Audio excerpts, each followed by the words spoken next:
요한복음 6장을 읽었습니다. 요한복음 6장에는 생명의 떡에 대한 얘기를 하고 있어요.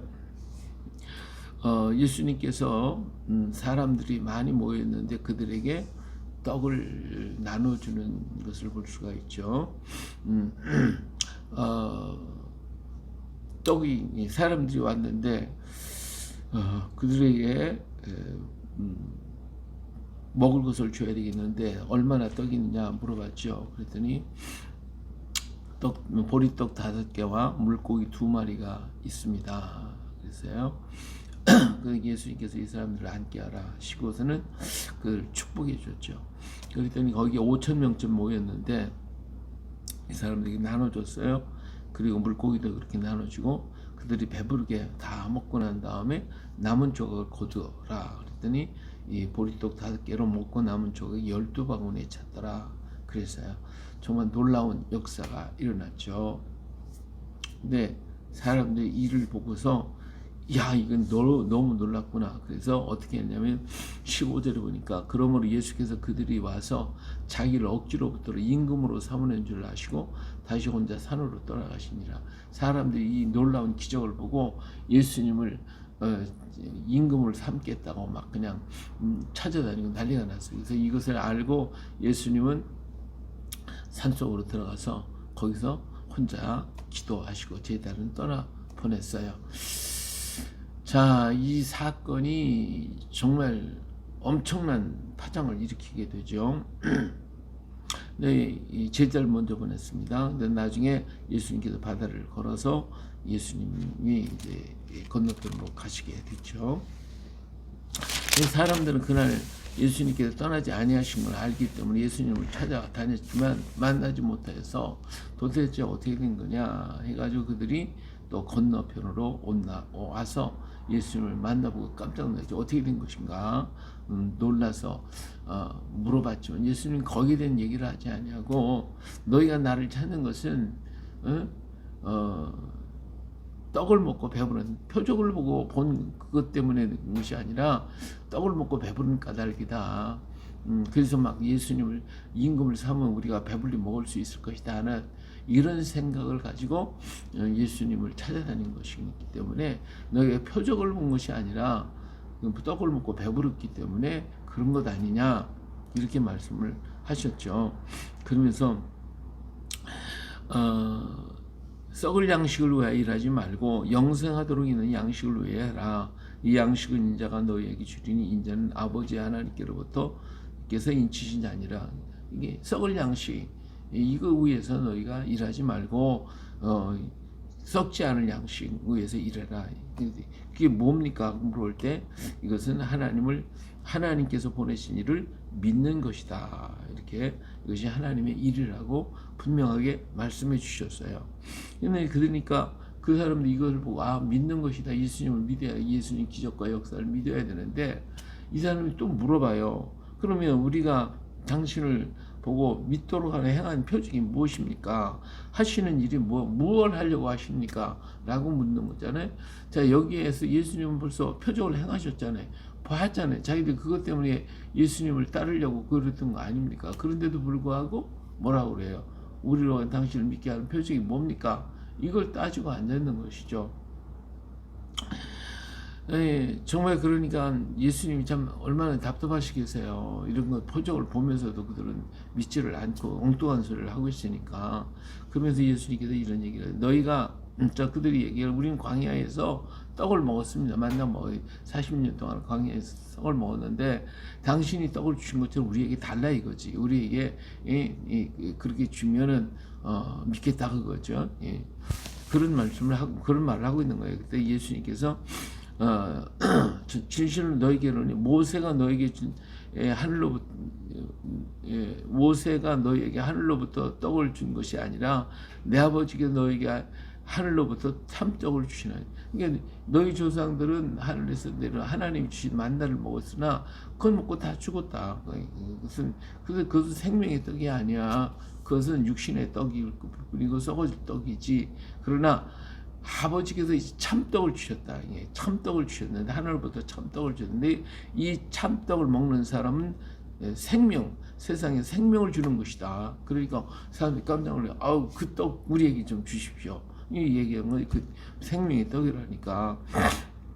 그러니까 예수님께서 이 말씀을 이렇게 나는 생명의 떡이니 내게 오는 자는 결코 줄이지 아니할 터이요 나를 믿는 자는 영원히 목마르지 아니하리라 그랬어요. 그러면서 너희가 나를 보고도 믿지 아니한다고 그랬죠. 그래서 아버지께서 내게 주시는 자는 다 내게 올 것이고 내게 오는 자는 내가 결코 내쫓지 아니할 것이다. 내가 하늘에서부터 내려온 것은 내 뜻을 행하려 함이 아니라 나를 보내신 이를 이 뜻을 행하려 함이라.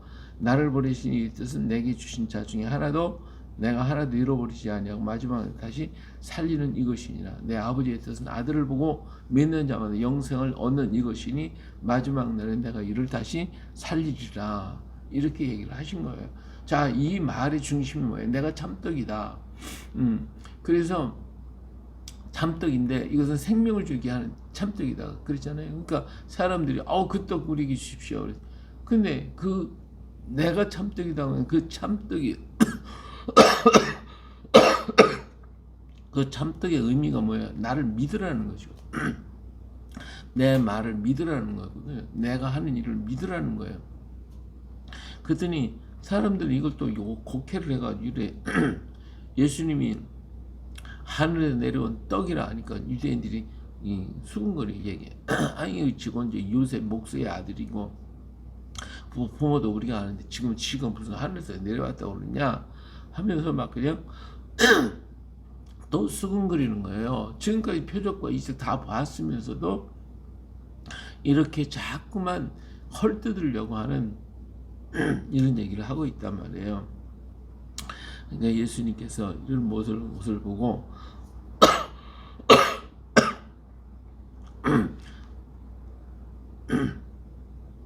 아버지께서 내게 주시는 자만이 나를 믿을 수 있다라고 하는 얘기를 그래서 예수님 하신 것이잖아요.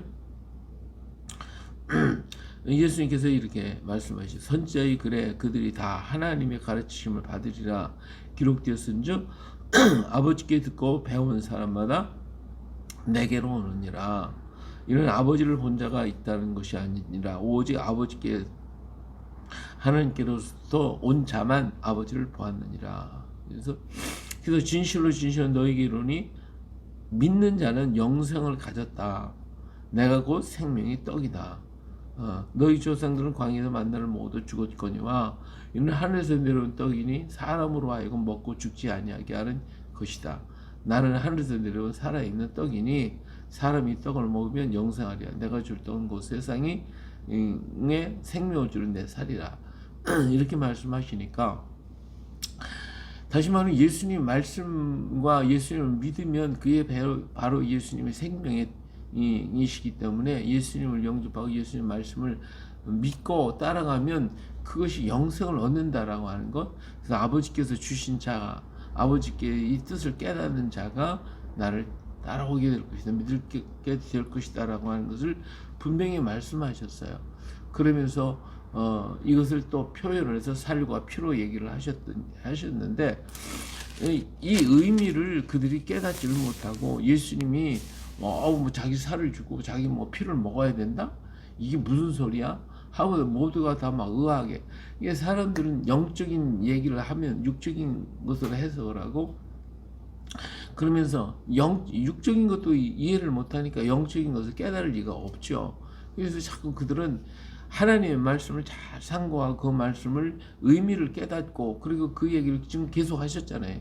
내 말을 믿어라, 나를 믿어라. 하나님께로부터 말씀을 믿어야 되고 내가 바로 그다, 메시아다 라고 하는 것을 분명하게 밝혔음에도 그리고 그런 이적과 기사를 많이 행하는 것을 그들이 봤음에도 그들은 그것을 안 믿고 예수님을 비틀어내고 자꾸 내가 부모를 알고 저희 나사렛에서 왔다, 뭐 했다, 목수의 아들이다, 목수다, 뭐 다 알고 있는데 뭐 지가 하늘에서 내려온 거야 하면서 자꾸 비판하려고. 그러니까 하나님의 말씀을 육신의 것으로 자꾸 이해를 하려고 하니까 비틀어지는 것이죠. 결국은 그들은 이렇기 때문에 다 떠나버려요. 저 예수님을 다 떠나버리고 말았어요. 그래서 제자들도 이게 도대체 무슨 말인지 이해가 잘 안 되는 거야. 이래가지고 걱정할 때 예수님께서 이렇게 얘기를 하죠. 제자들이 이 말씀에 대해 수근거리인 줄 아시고 이 말이 너에게 걸림이 되느냐. 그럼 너희가 인자가 이전에 있던 곳으로 올라가는 것을 본다면 어떻게 하겠느냐. 살리는 것은 영이니 육은 무익하니라. 내가 너에게 이른 말은 영이요 생명이니라. 그러나 너희 중에 믿지 않은 자들이 있느니라. 이렇게 얘기를 하셨죠. 그러니까 제자들도 이게 도저히 왜 영적인 것에 속해 있어야 이걸 해결하는데 그것이 아니고 육적인 문제를 해결하려니까 안 되는 거예요. 우리가 하나님의 말씀과 하나님의 역사를 육신적으로 생각하고 현실적으로만 생각하려니까 이게 해결이 안 되는 거예요. 오늘 우리가 하나님의 영적인 것은 영적인 것으로 풀어야 되기 때문에 이것은 성령의 감동이 아니고서는 이해할 수가 없고 깨달을 수가 없는 거거든요. 그래서 우리는 하나님의 말씀을 내 생각과 내 지식과 내 판단을 가지고 해결을 하려고 그걸 해석하려고 하면 절대로 풀어주지 않습니다. 오히려 오해가 생기고 의문점만 생기고 문제만 일어나는 것이고 그래서 여기 다 떠나버렸어요. 다 떠났어요. 그래서 12 제자들이 남았는데 예수님께서 물어봤어요. 너희들도 떠나려고 하느냐? 그럴 때 여기서 한 사람이 딱 이해하고 깨달은 사람이 있어요. 그 사람이 누구예요? 베드로예요. 베드로가 뭐라고 그랬어요? 주여 영생의 말씀이 주께 있사오니 우리가 누구에게로 가오리까? 우리가 주는 하나님의 거룩하신 자이신 줄을 믿고 알았사옵나이다. 그러잖아요. 자, 이게 얼마나 중요한 거예요. 이 베드로 한 사람은 예수님이 하신 말씀의 의미를 깨달았어요. 아, 이것은 영적인 말씀이고 예수님 말씀을 믿어야 먹어야 되고 예수님의 말씀에 그 심장의 사랑의 마음, 하나님의 사랑으로 이 땅에 오셨고 그 말씀을 우리에게 주셨다라고 하는 사실을 믿고 그것을 받아들일 때에 내게 영생이 있구나 라고 하는 것을 베드로가 깨닫고 영생의 말씀이 주께 있사오니 우리가 어디로 가오리까 이렇게 고백을 했어요. 이건 성령의 감동이 아니고는 이룰 수가 없단 말이에요. 그러니까 하나님의 말씀은 내 인간의 지식은 내 지식 같고 내 판단, 내 환경, 세속적인 지식 갖고는 도저히 풀어지질 않는 거예요. 그러니까 이 사람들이 예수님 살을 먹어야 돼? 피를 먹어야 돼? 기적을 보고 주님이 분명히 얘기한 거 들으면서도 깨닫지 못하더라 이거예요. 그리고 자꾸 비틀어 자꾸 순수하게 하나님의 말씀을 그대로 받아서 정말 예수님이 내 살을 먹고 내 피를 먹으라고 하는 것이 예수님 말씀이잖아요. 말씀 먹고 피, 예수님이 그 생명, 사랑이에요. 이거 온전한 하나님의 사랑, 그 사랑으로 이 땅에 오신 예수 그리스도 구원하러 오시고 멸망케 하려고 온 것이 아니고 심판하러 오신 것이 아니라 구원을 주시기 위해서 오신 예수님, 그 하나님의 말씀을 지금 전하고 있는데 그 말씀을 받아 먹는 자에게는 영생이 있다고 하는 사실을 깨달아야 되는데 알지 못해. 근데 베드로가 주여 영생의 말씀이 주께 있사오니 깨달았잖아요. 영생의 말씀이 주께 있습니다. 이게 살 먹으라는 것이고 그 다음에 하나님께로부터 온 하나님께로부터 하나님의 거룩하신 자이신 줄 믿습니다. 하나님의 그 피가 뭐예요? 사랑이에요. 생명이. 피의 생명이 그 생명이 뭐예요? 사랑이에요. 하나님의 절대적인 사랑을 가지고 예수님 보내셨고 그렇기 때문에 예수님의 말씀을 먹어야 되고 예수님의 그 사랑을 깨닫고 다가오면 영생 얻는 거예요. 근데 이것을 갖다가 자꾸 비틀면 비틀수록 거기는 뭐만 나와요? 육신은 피밖에 더 나옵니까? 자기들이 피밖에. 그러니까 결국은 그들은 믿지 아니하면 죽을 수밖에 없고 자기 주리는 멸망받을 수밖에 없는 거거든요. 그러니까 오늘 예수님께서 하신 말씀을 기적을 받고 모든 거 다 봤으면 이 말씀의 의미를 깨달아야 돼. 자꾸 육신의 생각, 자기 지식, 자기 경험 이거 가지고 하나님 말씀을 판단하니까 이해가 안 되는 거죠. 그러지 말고 나를 다 포기하고 하나님의 지식 속에 나 자신을 집어넣고 하나님의 사랑 속에 나 자신을 집어넣고 하나님의 섭리가 무엇인지 깨닫는 자에게는 영생이 있는 거예요. 생명이 그 속에 있는 거예요. 이 생명을 받고 우리는 힘을 얻어 전하를 바라보고 걸어가는 것이거든요. 이 땅에 살면서도 그 생명을 누리고 그 생명 속에서 우리가 거하게 되는 것입니다. 오늘도 이 말씀을 기억하고 우리는 생명 안에서 주님의 사랑 안에서 오늘도 멋진 승리 이루어 가시고 오늘 주일날 주 앞에 나와서 예배할 때에 하나님의 그 큰 은혜를 더욱더 체험하게 되고 알게 되고 깨닫게 돼서 영광 하나님께 돌릴 수 있게 될 것입니다. 오늘도 주님께 영광 돌리는 복된 날 되시기를 예수님의 이름으로 축복합니다. 할렐루야.